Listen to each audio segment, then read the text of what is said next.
의 말씀입니다. 하나님 감사합니다. 새벽에 오신 분들을 환영합니다.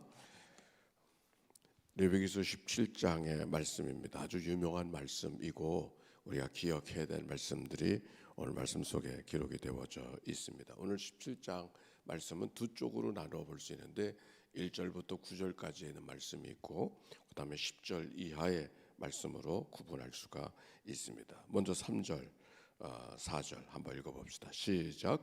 이스라엘 집의 모든 사람이 소나 어린 양이나 염소를 진영 안에서 잡든지 진영 밖에서 잡든지 먼저 회막문으로 끌고 가서 여호와의 성막 앞에서 여호와께 예물로 드리지 아니하는 자는 피 흘린 자로 여길 것이라. 그가 피를 흘렸은즉 자기 백성 중에서 끊어지리라. 이 말씀을 대하기 전에 우리가 기억을 하나 해야 됩니다. 고린도전서 8장에 보면 고린도 교인들이 우상의 제물, 그 우상의 제물은 고기를 말하는데 우상 앞에 드려졌던 제물을 먹어도 되느냐 먹지 말아야 되느냐 하는 문제를 가지고 바울과 더불어 이야기하는 장면에 이야기가 기록이 되어져 있지 않습니까? 즉, 어떻게 우상에게 드려졌던 제물을 먹을 수 있느냐? 근데 바울이 뭐라고 대답하죠? 먹는 것은 아무것도 아니라고, 우상이 있는 것도 아니니까 그건 아무것도 아니라, 그건 너희들 마음대로 자유롭게 해도 된다. 그런데 그것을 바라보는 사람이 마음에 시험이 드는 사람이 있거든. 그 시험 드는 사람을 위해서 나 같으면 먹지 않겠다, 그렇게 말하는 거예요. 우리는 그 말씀을 생각하면서 제사떡, 고사떡, 요즘에 고사들을 하는지 모르겠습니다만서도 고사떡이 이렇게 한다면 동네를 돌리잖아요. 그러면 그 떡을 먹어야 될까 말아야 될까 조금 머물거릴 때가 있지 않습니까? 아마 고기라고 하는 것은 그 당시도 그런 의미가 있는 거예요. 자, 오늘 여기 광야 속의 백성들도 그와 같은 일이 벌어졌습니다. 여기 성경에 이런 말씀이 있잖아요. 이스라엘 집의 모든 사람이 소나 양이나 염소를 진영 안에서 잡든지 진영 밖에서 잡든지, 즉 하나님 앞에 제물로 들어와서 고기를 잡는, 동물을 잡는 그런 경우 말고 일단 우리가 살아가는 생활 속에서 고기를 먹어야 되는 그런 때들은 어떻게 해야 될 것이냐라고 하는 말씀을 지금 하고 있는 것이죠. 그랬을 때는 어떻게 해야 되는가?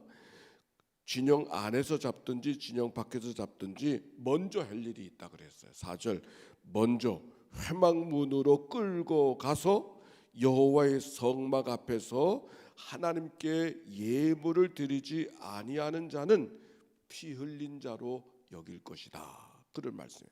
피 흘린 자라고 하는 말이 무슨 말이에요? 이 말은 살인한 자다, 그런 의미가 있는 것이죠. 살인한 자와 같은 죄를 진 사람으로 다루게 될 것이다 라고 하는 그런 말이에요. 그러므로 진영 밖에서 잡든지 진영 안에서 잡든지 먼저 회막 앞으로 회막 문으로 끌고 와서 하나님의 성막 앞에 예물을 드려라 라고 하는 말씀이에요. 예물을 드린다고 하는 것은 그 하나님 앞에 짐승 동물을 예물로 드릴 때는 어떻게 하죠? 그걸 다 드리는 게 아니고 다 드린다는 의미로 기름과 피를 제단에 뿌리고 기름은 태워 하나님 앞에 냄새 향기로운 제사로 드리는 그와 같은 의식을 하고 있죠. 그런 제사가 무슨 제사예요? 화목제사. 화목제사. 기름은 하나님 앞에 태워버리고 그리고 피는 제단에 뿌려서 태우는, 뿌리는 이와 같은 제사를 드리는, 이게 화목제사라 그러는 거예요. 왜 기름과 피는 그렇게 하는가? 기름은 힘을 상징한다 그랬어요. 힘 주시는 분이 하나님이기 때문에. 피는 왜 그렇게 한다? 오늘 성경에 말하고 있죠. 여기 10절에 있는 말씀에 한번 읽어봅시다. 시작.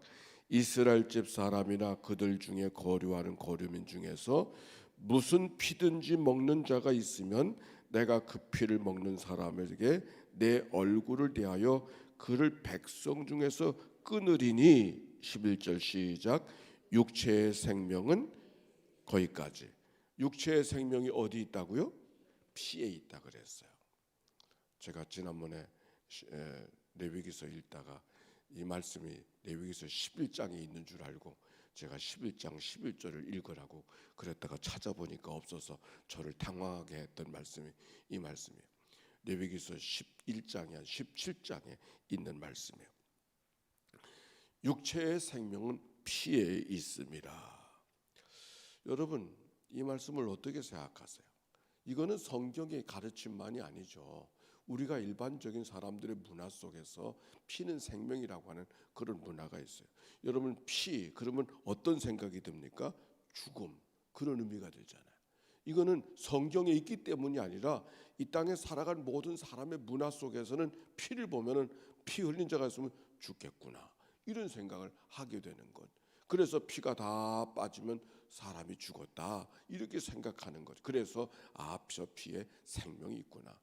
피를 보고 죽음을 생각한다는 얘기는 거꾸로 생명이 없어진 것을 말하는 것이니까 피는 생명이라고 하는 말씀의 의미가 우리에게 잘 와닿는 그런 말씀이죠. 그런데 여기 성경에 왜 피를 먹지 말게 하라라고 말씀하고 있는가? 피를 먹는 자가 있으면 그 피를 그 사람에게 내 얼굴에 대하여 그를 백성 중에서 끊을 것이다, 살인한 자로 여길 것이라는 말씀이 무슨 말인가?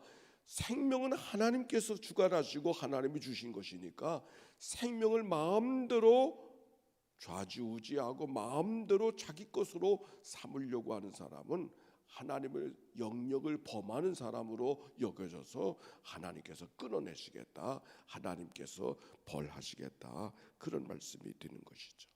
그런데 바로 이 피에 대한 생명의 의미, 그래서 피를 마음대로 할 수 없음을 이야기하고 있기 때문에 무엇이 가능한가? 11절 이하의 말씀 다시 한번 읽어봅시다. 시작.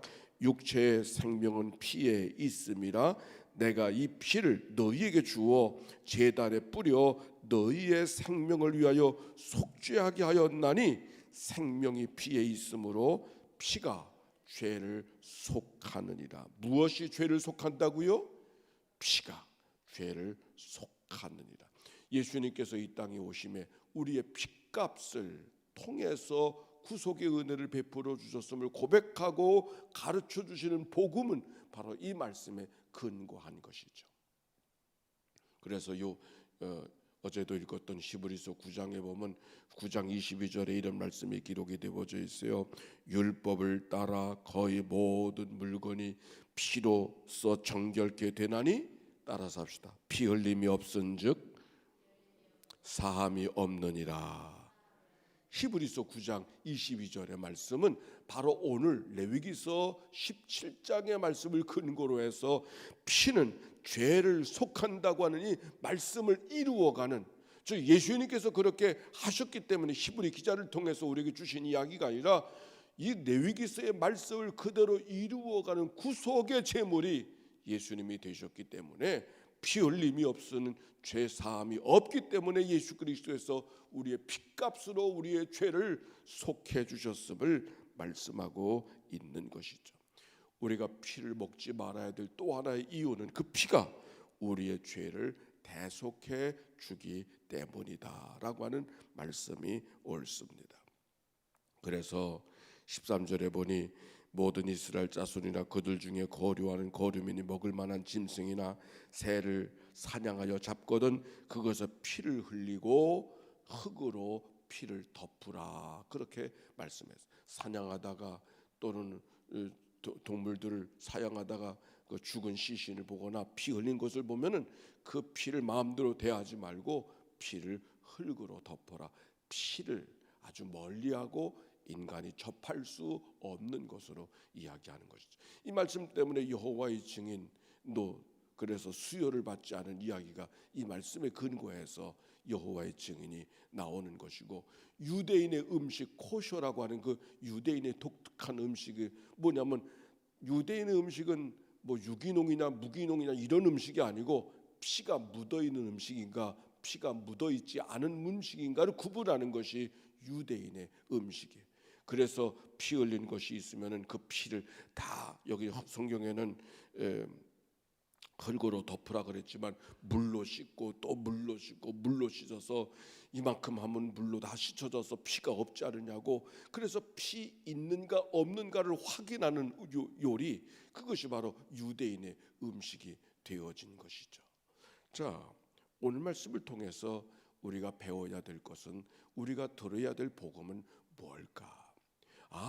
성경에 보니까 피는 율법적으로 먹지 말라고 했으니까 먹지 말아야 되겠구나 라고 하는 말씀이, 이 말씀이 주시는, 우리에게 주신 의미지만, 이 말씀에 주시는 복음의 내용은 뭔가?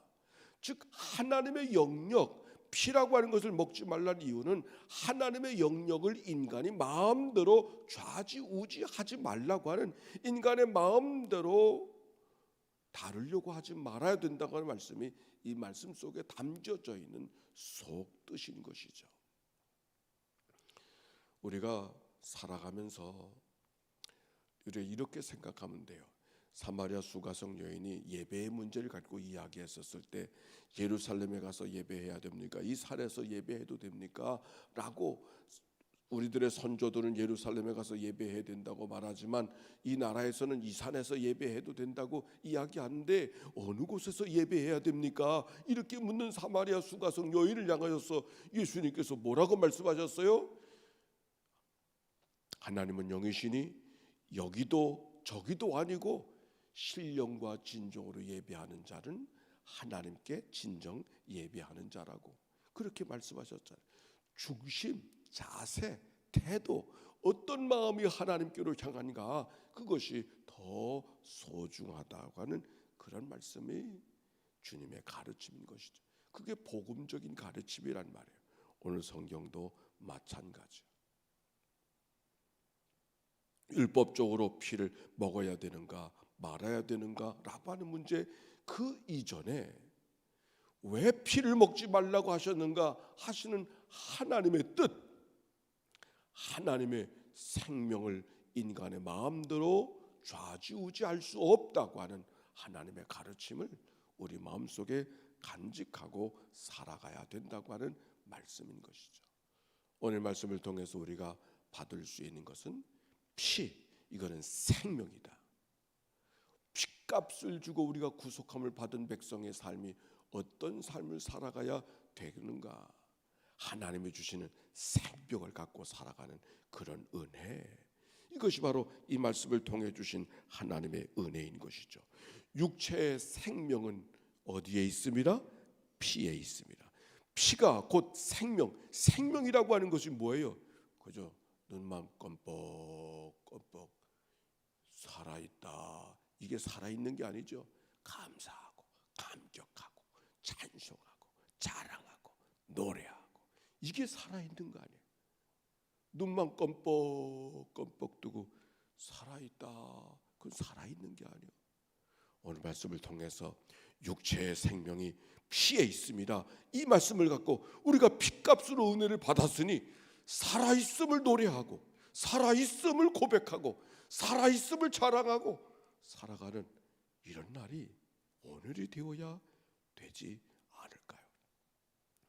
흘러가는 대로 이러나 저러나 이것도 좋고 저것도 좋은 그런 삶이 아니라 살아있음을 갖고 거슬러가는 그런 삶, 불편함을 거슬러가고 우리의 마음을 힘들게 하는 환경들을 거슬러가는 그런 삶, 그게 생명 있는 자의 삶의 모습이 아닙니까?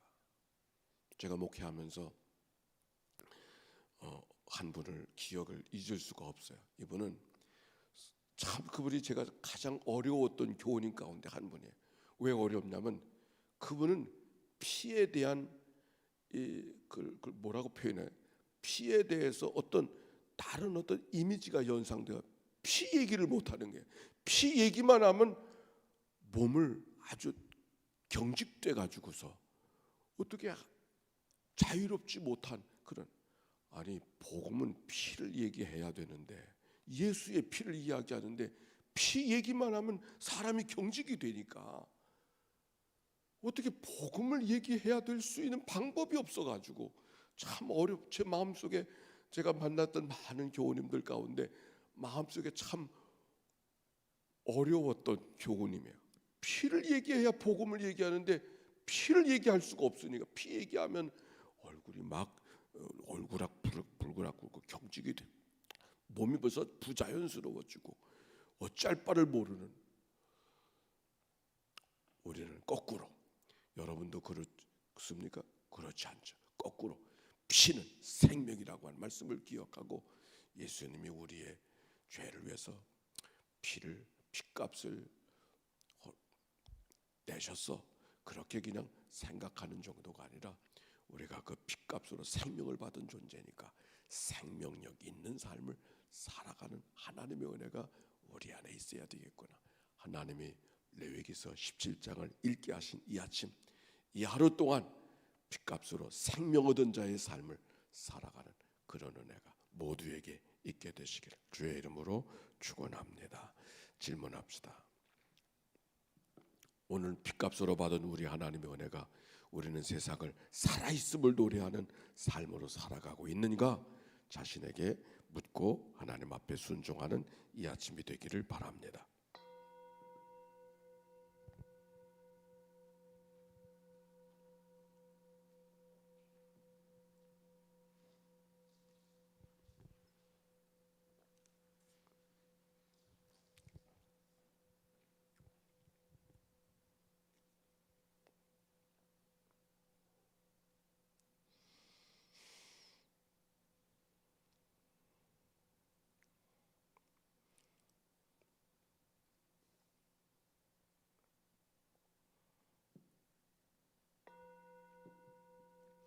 하나님, 피 흘림이 없은즉 사함이 없다고 말씀해 주셨습니다. 죄값으로 주고 마땅한 인생이지만 우리의 죄값으로 피 흘려 주신 그리스도의 구속에 속량해 주신 은혜, 우리에게 허락하신 하나님의 은혜임을 기억하고 생명 받은 자의 삶을 살아내는 이 하루가 되도록 은혜 나리워 주옵소서. 항상 기뻐하라. 쉬지 말고 기도하라. 범사에 감사하라. 생명을 가진 자의 삶의 모습이 어떠해야 됨을 이미 가르쳐 주셨은즉 우리가 항상 낙심되고 좌절할 때가 있지만 그때도 항상 기뻐하며 살게 하시고 하나님으로부터 멀어짐을 경험할 때가 있지만 항상 쉬지 않고 기도하면서 때또는 불편해서 짜증나고 한숨 쉬고 탄식할 때가 있지만 감사하면서 살아가는 이 날이 되도록 인도해 주옵소서. 여호와는 나의 목자 되시니 내게 부족함이 없으리로다. 오늘도 하나님께서 내 삶을 부족하지 않게 인도해 주시는 하나님인 것을 기억하고 쉴만한 물가로 인도해 주시고 푸른 초장 인도해 주실 하나님을 의지하고 믿음으로 살아내는 이 하루가 되도록 축복해 주옵소서. 드려진 예물을 축복하여 주시고 그 가정에 그 심령 속에 하나님의 은혜가 넉넉하게 하옵소서.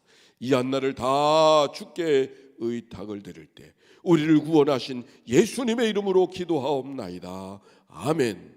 이제는 성부, 성자, 성령 삼일체 하나님의 크신 은혜와 사랑과 역사가 이제와 같이 영원히